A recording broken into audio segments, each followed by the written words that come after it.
So in today's class we will proceed with our next chapter, that is chapter 11. Name of the chapter is Introduction to 3D. Name of the chapter is Introduction to 3D. सबसे पहले हम ये समझते हैं 3D का मतलब क्या होता है। जैसे कि मैं आपको एक सिंपल सी स्टेटमेंट देता हूँ, जैसे कि आपने पहले भी पढ़ी हुई है कि मान लो एक पर्टिकुलर पर्सन है जो अभी पॉइंट ए पर है, मूव करता हुआ वो पॉइंट बी पर आ गया, ठीक है। तो इसने ये टोटल डिस्टेंस कवर किया, ये क्या है? इज इट 1 डायमेंशन, 2 डायमेंशन और 3 डायमेंशन? एक ही पाथ है ना, हॉरिजॉन्टल पाथ। तो ये जो हम बात कर रहे हैं यहाँ पे वो 1 डायमेंशन की कर रहे हैं। किसकी बात कर रहे हैं? 1 डायमेंशन की। इसी तरह से मान लो वही पर्सन एक रोड पे मूव कर रहा है ए टू बी, फिर यहाँ से उसने पाथ डाइवर्ट किया, वो बी टू सी चला गया, बी टू सी। अब अगर मैं को टोटल पाथ इसने या टोटल डिस्टेंस कितना कवर किया है, अब एक डायमेंशन तो ये होगी हॉरिजॉन्टल, एक हो गया वर्टिकल। अब ये जो केस बन गया आपका, ये हो गया 2 डायमेंशन। ये क्या हो गया? 2 डायमेंशन।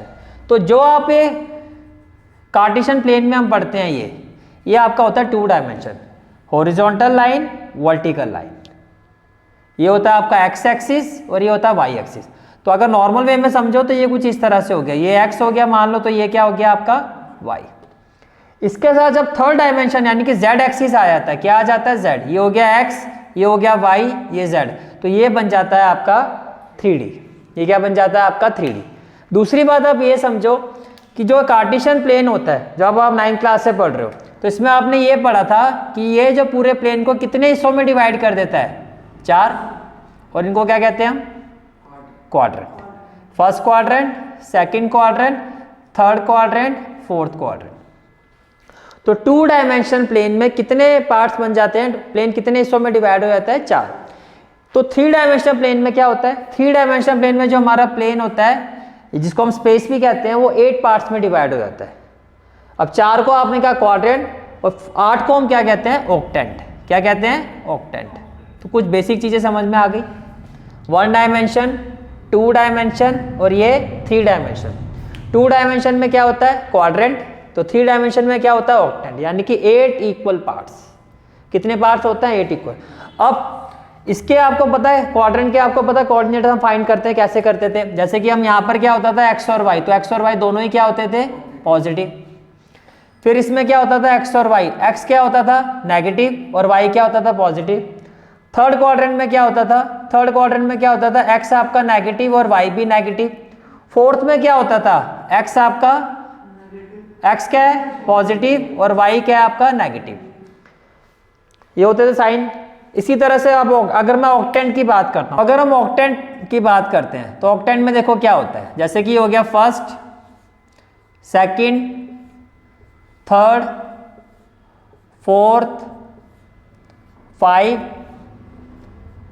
5th, 6th, 7th और 8th।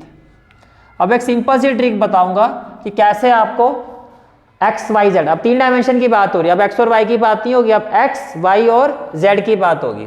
तो मैंने यहां पे लिखा एक्स और ये क्या हो गया? वाई और फिर क्या हो गया? जेड। अब ऑक्टेंट में ये जो 8 ऑक्टेंट्स है आपके, इसमें एक्स और वाई, एक्स वाई जेड के जो साइन होते हैं हमें वो बताना है क्या होते हैं, या वो हमें पता होने चाहिए। तो देखो इतनी बात समझ में आ गई आपको? ठीक है, तो देखो सिंपल सी ट्रिक बता रहा हूं कैसे माइंड में रखना है। आपको क्वाड्रेंट तो पता है, अभी आपने क्वाड्रेंट की बात की थी। तो फर्स्ट क्वाड्रेंट में एक्स और वाई क्या थे? पॉजिटिव। फर्स्ट क्वाड्रेंट में एक्स और वाई क्या थे? पॉजिटिव। सेकंड में क्या हुआ? एक्स नेगेटिव हो गया, वाई पॉजिटिव हो गया, हो गया। थर्ड में क्या हुआ? एक्स भी नेगेटिव, वाई भी नेगेटिव, ठीक है जी, कर दो। फोर्थ में क्या हुआ? फोर्थ में क्या हुआ? एक्स होता पॉजिटिव और वाई क्या था? नेगेटिव। और फिफ्थ में क्या होगा? कुछ नहीं करना है, यही सारी वैल्यू रिपीट कर दो।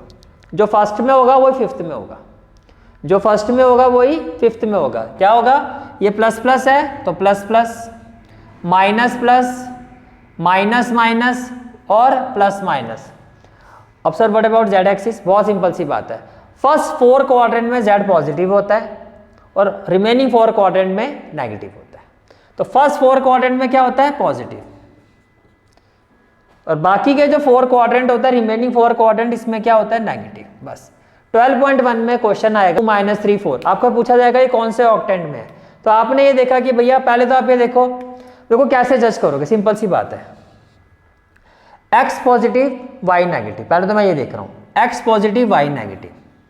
अब x पॉजिटिव है और y नेगेटिव है, तो ये कौन से क्वाड्रेंट में होगा, x पॉजिटिव है y नेगेटिव। यहां से मुझे लग रहा है ये 4th में होगा या 8th में होगा, 4 या 8, यानी कि जो भी आ रहा है उसमें 4 जोड़ दो, तो या तो ये 4 में होगा 8। अब ये 4 वाला 8 वाला कैसे पता चलेगा, z से।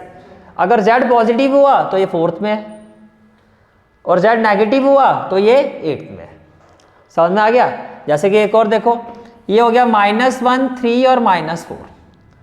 अब पहले ये देखो x negative y positive second, x negative y positive second, इसमें 4 जोड़ दो या 6 में भी यही होता है आपका x नेगेटिव y पॉजिटिव।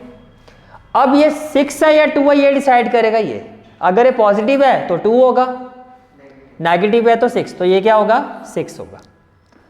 समझ में आ गया। बहुत सिंपल सी ट्रिक बताइए, और कैसे जज करना है ये भी क्लियर हो गया। करें फिर exercise 12.1 start. Now will proceed with our exercise 11.1। First question is a point is on the x axis. देखो आप ये भी समझो, पहले आपको एक्सप्लेन कर देता हूं। देखो ये कौन सा एक्सिस है, x, ये हो गया हमारा y, और ये हो गया हमारा z। बात क्लियर है। अब आपको कहा जाए पॉइंट जो है वो एक्स एक्सिस पर ही है। पॉइंट किस पर है, तो मान लो पॉइंट यहां पर है, तो जिस एक्सिस पर, ये जो सिर्फ इसी एक्सिस पर पॉइंट है ना, तो इसका y और z तो 0। फिर आपको क्या कहा जा रहा है, what are its y coordinate and z coordinate. हो गया आंसर। तो क्या कहोगे कि क्वेश्चन नंबर फर्स्ट जो है आपका, तो एक्सरसाइज 11.1 फर्स्ट क्वेश्चन में क्या कहोगे, y कोऑर्डिनेट क्या होगा 0 एंड z कोऑर्डिनेट भी क्या होगा 0, क्योंकि पॉइंट जो है आपका वो सिर्फ x एक्सिस पर है। पॉइंट किस पर लाई कर रहा है, x एक्सिस पर लाई कर रहा है। ये बात समझ में आ गई। फिर क्वेश्चन नंबर 2 पर आते हैं। A point is in the X Z plane. A point is in the X Z. अब देखो ये x है और z है, यानी कि पॉइंट जो है इस प्लेन में है। तो क्या y है यहाँ पर इस प्लेन में, ये अगर पॉइंट यहाँ पर है तो वो किससे रिलेटेड है, x और z से, यानी कि ये जो घर है ये x और z का घर है, y तो है नहीं यहाँ पे। फिर आपसे पूछा जा रहा है what can you say about it's y coordinate. तो y तो यहाँ पर है नहीं, तो y 0। तो आंसर 2 में क्या कहोगे, जो आपका y कोऑर्डिनेट है, y कोऑर्डिनेट है किसके इक्वल हो जाएगा, 0 के। Question number 3, name the octant in which the following points लाई 1 2 3। तो भैया ये तो z पॉजिटिव है, 1 से 4 के बीच में बात होगी, x और y पॉजिटिव, तो फर्स्ट, तो ये हो गया आपका फर्स्ट। फिर क्या आपका 4 - 2 3, z पॉजिटिव है, 1 से 4 के बीच में बात होगी, x positive y negative, fourth, तो ये क्या होगा आपका फोर्थ। फिर है आपका 4 - 2 - 5, x, अब ये नेगेटिव है तो 5 से 8 के बीच में बात करो, तो ये आपका क्या है, x पॉजिटिव और y क्या है, नेगेटिव। अब यहां देखो x पॉजिटिव और y नेगेटिव, तो या तो 4 और 4 जोड़ो या 8। अब ये नेगेटिव आ रहा है तो 8 ही होगा, तो इसका मतलब ये कौन से ऑक्टेंट में होगा, 8। ठीक है, ये कौन सा ऑक्टेंट है, 8। फिर है आपका 4 2 - 5, x और y पॉजिटिव तो यहाँ होंगे फर्स्ट में, या 4 जोड़ दो, 4 जोड़ के क्या आएगा 5। अब या तो फर्स्ट में होगा या 5 में होगा। अब ये नेगेटिव आ रहा है तो किस में होगा, ये 5th में होगा। उसके बाद है फिर आपका -4 2 - 5, अब x नेगेटिव y पॉजिटिव, या तो सेकंड, अब एक माइनस साइन है तो बस इसमें 4 जोड़ दो तो वही आंसर होगा। इसमें 4 जोड़ूंगा तो क्या आएगा 6, तो ये आ गया 6th, ये क्या आ गया 6th। फिर आगे आ जाओ जी -4 2 5, तो ये हो गया -4 2 5। अब ये 1 से लेके 4 के बीच में बात हो रही है, x negative y positive, second, हो गया क्वेश्चन। फिर क्या है आपका -3 - 1 6, थर्ड में होता है, और z पॉजिटिव है तो थर्ड ही होगा, इसका आंसर क्या होगा आपका थर्ड। फिर क्या आपका -2 -4 -7, -2 -4 -7। अब देखो x और y नेगेटिव होता है थर्ड में, लेकिन ये भी नेगेटिव है तो इसमें 4 जोड़ो 7, तो ये होगा 7th में। सिंपल सी ट्रिक बताइए, आई होप अच्छे से समझ में आ गया होगा। कुछ नहीं करना, बस इसको देखना है आपको। हो गया ये क्वेश्चन, ठीक है। क्वेश्चन नंबर 4 ये भी यही हो जाएगा आपका, फिल इन द ब्लैंक्स ही है। कहता है x axis and y axis taken together, तो उसको क्या कहोगे? तो ये घर है x और y का, तो मैं क्या कहूंगा? X Y plane. तो फर्स्ट का आंसर क्या होगा? X Y plane. The coordinate of the point in the X Y plane are of the form, जो पॉइंट एक्स वाई प्लेन में होगा उसके कोऑर्डिनेट कैसे होंगे? उसका भैया एक्स भी होगा वाई भी होगा, लेकिन उसका जेड 0 होगा क्योंकि घर इनका ही है। Coordinate plane divide the space into, खुद ही आंसर दिया हुआ साइड में 8 ऑक्टेंट, ऑक्टेंट लिखा हुआ, बस वहां पे क्या आ जाएगा आपका 8। This is for today's class. I hope you like this class, and if you like this class then do like, share and subscribe my channel, and don't forget to press the bell icon. Bell icon प्रेस करने से क्या होगा? जो भी मैं lecture upload करूंगा you will get the notification of that lecture. Thanks for watching this video. जहां तक आपके मैथ्स कोर्स की बात है, कंप्लीट मैथमेटिक्स कोर्स की जो प्लेलिस्ट का लिंक है वो आपको डिस्क्रिप्शन सेक्शन में मिल जाएगा। So bye, take care and have a great day.